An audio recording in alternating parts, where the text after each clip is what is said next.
North Melbourne fans are very upset at the omission of Will Phillips once again ahead of our round 9 clash against Brisbane. But if you wanted to know why they're so upset, let me explain. As you can see here, Will Phillips is ranked 8th overall for tackles in 2025 for North Melbourne. His 20 tackles across 4 games is an average of 5 tackles a game. That is the exact same or slightly under the leader in Tom Powell, who has played 8 games for season 2025 and has had a total of 42 tackles. That is slightly over an average of 5 tackles a game. And for a team that struggles so badly defensively, especially when it comes to centre clearances and stopping aside from transitioning the ball from one end of the ground to the other so quickly, it's no wonder fans are crying out to keep Will Phillips in this side. I don't know about you, but I think we need justice for Will Phil. Hello everybody, welcome back to Kanga TV, home of North Melbourne fans, and welcome to the final word ahead of our clash with Brisbane tomorrow afternoon, 4:40 at Ninja Stadium in Hobart. As I mentioned earlier this week in the preview, it's our second last home game in Hobart before we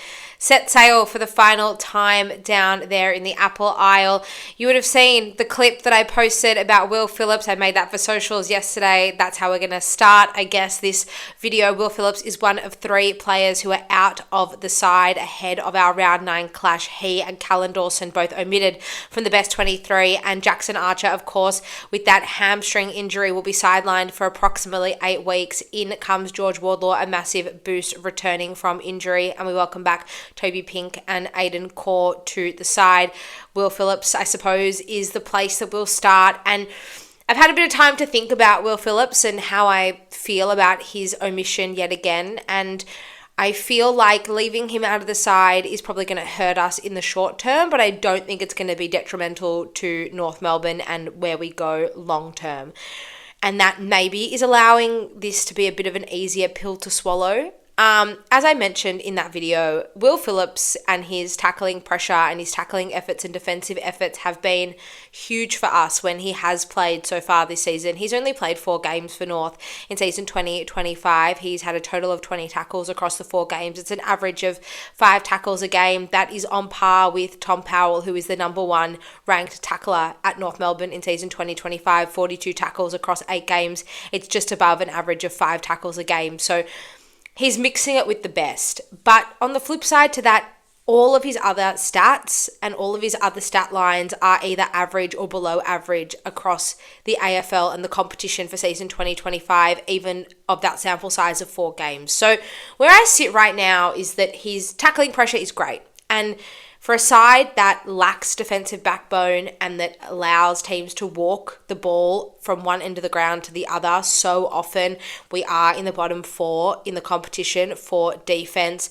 Also, our pressure in the middle of the ground at centre clearance. If we're not winning the clearances ourselves, we don't really make a contest too often. We don't really have what it takes to stop the opposition from walking the ball out of the middle as well. So in that respect, Will Phillips is so integral to this side and it's so important that he plays. But if that is all he offers to this side, then in the long term, we're going to need a player who can develop and can do more. We talk about two-way runners a lot in this side. We talk about the likes of an LDU or a Parker or a Powell. I mean, these guys do tackle and they do have a defensive element to them, but it is a lot of one-way running for the most part in our midfield. So having Will Phillips in there to combat that, to potentially have a tag on another player, those things are really important. But in the long term, like I said, if that's all he's going to offer us on field, then as we start to get better as a unit, we're going to need players who can step up and do more. And that's where someone like Will Phillips would then inevitably step aside, because he will be replaced by players who can do both. Luke Parker, I know he's a senior player. I know he's a veteran. I know he's only going to give us a few seasons of his time, but that's the kind of player we will need all of our other midfielders to grow and develop into eventually. And it's not to say that Will Phillips can never be that, but right now, clearly the coaches aren't seeing enough to suggest that to be the case. So that's kind of where I'm sitting with Will Phillips. I'm okay with him being dropped. I don't love it, but I'm okay with it being dropped, thinking about him as a long-term prospect and also thinking about him making way for George Wardlaw, who is undoubtedly an upgrade on Will Phillips in that position. He's definitely a fire starter in the middle. He's definitely someone that his teammates do walk a little bit taller and probably do lift when he is in the side. So it's great to have George back. Obviously rested last week, had a bit of a corky on the back of a 5-day break. It was nice to have him rested. And I think a lot of these players who some fans might have called for their head earlier in the week just need that extra time. It's been a really crazy couple of weeks, and I do think now that we have allowed them to rest and recover, hopefully we'll see a lot of these players back into some good form when we do take our place on Sunday afternoon. The other one who was omitted was Kallan Dawson. I do really feel for Kallan Dawson. I think that he was solid for the 2 weeks in defence. However, he didn't really set the world on fire. And the impression that Toby Pink left me with when he did play those couple of games earlier this season, he really looked like he earned his spot. And I'm thrilled that we decided to pick Toby Pink over Griffin Logue in this instance. Toby Pink has been showing some really great signs. He deserves another spot in the seniors. By all reports, Griffin Logue's game in the VFL against Essendon last week was not impressive. It's not to say that it was bad, but it didn't seem like he looked really that good or that dangerous, and we really do need to start rewarding players based on the form they're showing in the VFL in a situation like this. And I do think that Toby Pink definitely deserves his spot now. Probably should have come back in a couple of weeks ago when we did swing the axe initially and we did drop Logue to begin with. I would have thought Pink would have been the natural call-up, just given the fact that he's taller, he's a bigger frame. I know that Kallan Dawson is a little bit more agile and has a bit more pace to him, but I'm really looking forward to seeing what Toby Pink adds to this side.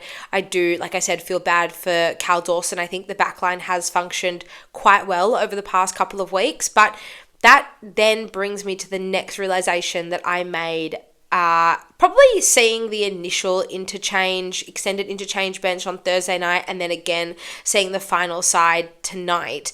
I know you're watching this on Saturday, but Friday night looking at the final side, it was really unclear to me for a while who we were building the backline around. And you can kind of see in the midfield, we're building the midfield around Harry Sheasel and around George Wardlaw and around LDU. The forward line, we're building it around Nick Larkey and probably around Paul Curtis now as well. But the backline hasn't really been as clear.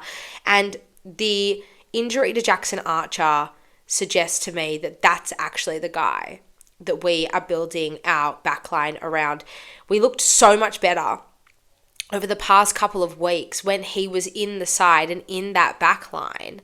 Even though we were one tall defender short, we usually play a 3-prong tall defensive line. We've only gone for the 2 with Jackson Archer back in defence and then Luke McDonald playing that other small lockdown defender role. We've taken Darcy Tucker out of the equation. We've added a little bit of pace with Riley Hardiman, who does have the ability also to play really solid defence. So the backline does look a bit tweaked and it has worked really well. And I think Jackson Archer's been a big part of that. So our decision to bring in 4 out of 5 inclusions on the extended interchange bench this week were defenders. And that says to me that Jackson Archer is actually the guy down there. He's the future of this backline. It's probably something that we already knew, but it was sort of solidified in my mind on the back of that news on Thursday night.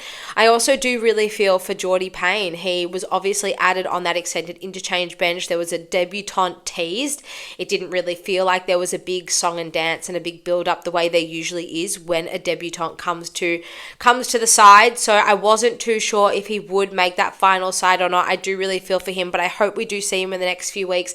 I think he would be a really good replacement for potentially a Constanti if we decided to drop him, or maybe he could have been the one to replace Will Phil. He had 9 tackles in the VFL last week, so we know what he's capable of as well. I would like to see him get a shot. I think he does really deserve to get a run at it, but Finbar's game was excellent against Essendon, and I did say this earlier in the week. He's someone that I would stick with at least while Paul Curtis is on the sideline serving that suspension. The forward line looked great last week. I hope Jack Darling can offer a little bit more in front of goal this week. Now he's had that 10-day break. He's had a bit of a rest. Constanti has been really great with his tackling and defensive pressure, but like Will Phil, we probably do need to see a little bit more. He probably has a few credits in the bank, Constanti, but he's probably spent almost all of them, so I'd like to see how he goes on Sunday afternoon against Brisbane. But if he fails to have an impact on the scoreboard once again, I think maybe then Geordie Payne could be the one that is teased and is the one that finally makes his debut. I guess the other one coming back in, like I said, George Wardlaw, Toby Pink, Aiden Core is the last one that I'll mention there. I'm obviously obviously very happy to see Aiden Core back in the side. I did mention in my preview I thought he would be the one likely to replace Jackson Archer with Miller Bergman. That ACL was reported during the week. Josh Godar still is nowhere to be seen. We don't know where he is in terms of his recovery. Aiden Core, it allows him to play that third tall defender role now, I would say, and he would be the one because he'd be coming in for Arch. It makes sense he'd probably play that smaller lockdown role, so I'm looking forward to seeing how he goes. You guys know I love Aiden Core. It's not just a personal thing. I do think that he is judged really harshly, and I do think that he does offer a lot of really nice things, and my biggest issue with Aiden Core, I have seen him make a number of mistakes this year, and I'm not saying that him being dropped was unwarranted, but he was excellent in the VFL against Essendon by all reports, not just from a positional point of view, but also from a leadership point of view. So I really hope that he is able to get back to his best footy and hopefully just enjoys himself out there on Sunday and can really contribute to a solid defensive lineup. How this game will go, I'm not sure. I think we're always a chance, and I don't think that's naive. I think you have to go into every single contest thinking you're a chance. Otherwise, what's the point in rocking up week in, week out? How much of a chance? That's another story in itself. I really hope we just go out there and give it all we've got. What more can you really ask for at this point? If it's not good enough, then it may just be that way. The Adelaide game's a really good example in my mind of a game where I feel like for the most part we really did try hard and just weren't good enough to get the chocolates. So I don't want another honourable loss. I'm so sick of coming on here and talking about losing. I really want us to throw everything we have at the Lions. I want us to really believe in ourselves and think that we are a chance to win this game. Got to get off to a good start. If we can give ourselves a good opening quarter and win a first quarter for a change, that may really help us mentally, and that may really give us the boost of confidence that we need. If we can't, then let's at least just keep it tight and at least keep it a bit of a contest and hopefully just put in a 4-quarter effort, and may that be enough to take us where we need to go, hopefully towards our second win of the season. If not, if that's too delusional, then hopefully it's just a cracking performance and more green shoots, and we're continuing on from that really good momentum we've had over the past couple of weeks. How are you guys feeling about the team changes, and how are you guys feeling heading into the round 9 clash? Leave all of your thoughts in the comments below. You can also have a chat with me about it over on socials, Kanga TV Show on Instagram, X, Facebook, and via email as well. I'm also on TikTok, Marnie Cohen. I do some fun footy content there. I share most of that on Kanga TV anyway, so I'm sure you'll see it there. Enjoy the game. Have a happy Mother's Day for those of you who are sharing Sunday with your mothers. If you are a mother yourself, don't forget to spoil all the amazing women in your life. I'm looking forward to debriefing all of the round 9 action and hopefully a win here on the channel following our round 9 clash. North Melbourne, like I said, taking on Brisbane on Sunday at Ninja Stadium. Have a lovely weekend. Go Roos. Look forward to catching up on the other side of that game. Bye.